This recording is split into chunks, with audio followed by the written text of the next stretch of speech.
What would you say has been the best or maybe the most surprising thing that you've learned about yourself or the world through traveling?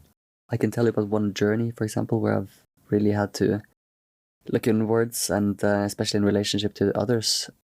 It was a time when I decided to join a trip driving from Europe down to South Africa.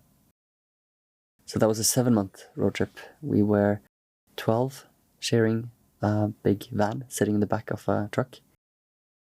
And we were sleeping in tents together, we were cooking together, we had to share responsibilities and depend on each other.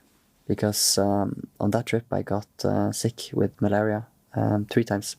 3 times? 3 times, and I was accidentally in a robbery which ended up violent, where they stabbed me in the hand.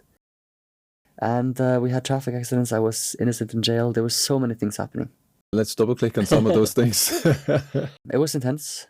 I had to depend on other people. I needed help to get out of jail, to get healthy. And for how long did you have to stay in jail? And in which country? 5 days in Burkina Faso. In Burkina Faso? Yeah. Oh, okay. So that is one of the poorest countries in Africa, and the conditions were not very great. So we had water and we had some food. It was me and a friend from the US. And whenever we would complain, they would just take away our water and take away our food. And then we had bathroom breaks 3 times per day. And during those bathroom breaks, we had to walk with the others, holding their pants, walking in line one each time going into the bathroom.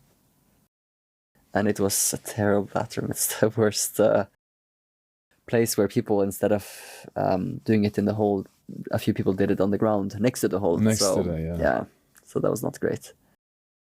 Luckily, as I mentioned, I had these friends who came looking for us after 5 days. And as soon as they did and explained the situation, we were let out of jail. What was the charges that they were holding you for? I still really don't fully know that until this day. It was all in French, and I promised myself when I left that jail, I will learn French, because if I knew it, I could probably explain myself better and I wouldn't be in there. But the reason why they took us to the site was definitely because we were missing our passports. They were at the embassy to apply for visas for Ghana. Oh, okay. Which was the next country on the route, perhaps? Or? Yeah, and that was going to take at least 1 week. That's the case with visas in Africa. You just have to wait for a week. And we had copies of our passports, but we didn't have a copy of the visa, so we couldn't prove that we were legally in Burkina Faso. They took us to the station, and in the station they were asking a lot of questions and repeating a lot of questions. Looking through our bags, all our stuff, looking through our phones for pictures. Among some of those pictures were pictures of me with guns and having a big beard, like I mentioned. And this was with the Tuaregs further north, and I think they found that quite suspicious, because Burkina Faso is a country that has struggled with terrorism. And there are people from our countries who go there and join groups, etc. So I think they just found it very suspicious. Why are you here? Why do you have these photos? Who are these people? And without proper language to explain yourself. Because all the questions were in French? Pretty much, yeah. Oh, yeah, okay. They had some limited English understanding. I had some limited French understanding. Our friends who were French and who came and explained, they just had a short experience. They just got us out, and then we wanted to leave. We would just want to get as far away from that place as possible. Oh, I can imagine. So we didn't really get an answer to why we were sitting there for 5 days. Yeah. But I remember the burger we had afterwards, and the beer, Freedom Burger and the Freedom Beer. That was amazing. That's really when you drive yourself really low, when you're really down. That's the best. Like, anything is an upward journey from there. So best meal ever. Just the freedom, and like, you can eat what you want and sleep properly and so on. Quite an life experience to have. Sure, for me it was an experience. If anything, it was more boring, because you're sitting there, there's nothing you can do, there's nothing you can look at, and it doesn't help to complain. And what about the stabbing? Could you share a little bit around that? That was quite an unfortunate event, because I was at that time sick with malaria, actually, in that moment. I was on the way to hospital together with 2 friends. Which country are we in now? Cameroon. Okay, yeah. We were staying in a church because we did a lot of camping around churches and in mosques and villages and anywhere where they let us stay for free. So as soon as I got really, really sick, I said I need to go to the hospital. And we hopped in a taxi. They were accompanying me.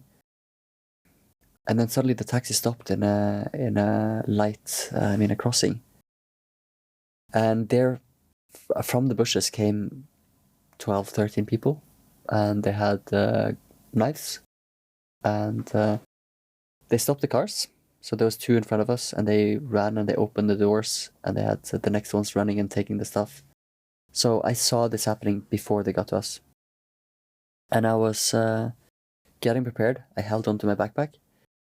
So as soon as they came and opened the doors and the next one came, they grabbed the bags of my 2 friends who were sitting next to me.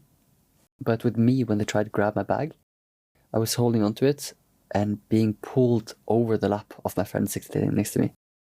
So I came outside. I was super weak, but somehow I got a lot of power at that moment. I was full of adrenaline when I realized that I have my passport in my backpack. I had my hard drive, computer, camera, all the memories from 4 months of traveling, like in one place. There was not a cloud service to back up anything.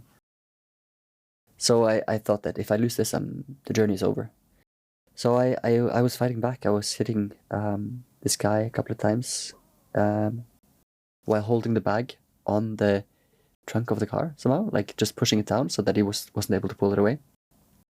And then his friend came from the other side with a knife, which I kid you not was like this long. Oh, wow. So he was just pulling this up and hitting it on my hand where I was holding his backpack. So I still have my scar on the hand today. So then instinctively I just let go of the backpack and they ran off into the same high grass where they had come. And I followed. Oh, you did? I did. I wasn't thinking at all. I didn't feel the pain of my hand because there was just so much adrenaline. But then I kind of woke up from my senses then, hearing my friends screaming, come back, it's dangerous, like just don't chase them. So then I came back and then suddenly the pain came. It was like pulsating blood. And I had to go to the hospital. So the taxi driver, he took us the last part for free to the hospital. But when I came to the hospital, they said, they asked my passport, they asked for money. And without this, they couldn't really help me. I stopped, I was just holding the bleeding and needed to ask for a phone and ask him to call this church, which I remember the name of. And there, some more friends could come out with cash to pay for the hospital bill. So they sew up the wound, they treated my malaria, and all my stuff was gone. Wow. And how did that affect the trip? Did you sort of return after that, or how did you... What came next? Luckily, I was with other people, so they had cards that I could ask parents, for example, to send over some money that I could withdraw cash from their card. And my passport, I actually have 2 passports. I was very lucky. So in the car, I had locked away my second passport. That made it possible for me to continue the journey all the way. Another 3 months to South Africa. Oh, wow. Yeah, that was great. But then I had lost all my pictures from the first 4 months of the journey. A lot of memories that I wouldn't get back. But with the cash, I bought a camera. Just these compact cameras that we used to have in the 2000s. Yeah, the small point and click ones. Yeah. And then I had a memory card. I took a lot of pictures for the next 3 months. And when I came to South Africa, I was pretty much broke. And I had my tent and I was camping in a hostel in the garden. So then, since I was staying in the tent, I needed to charge my camera.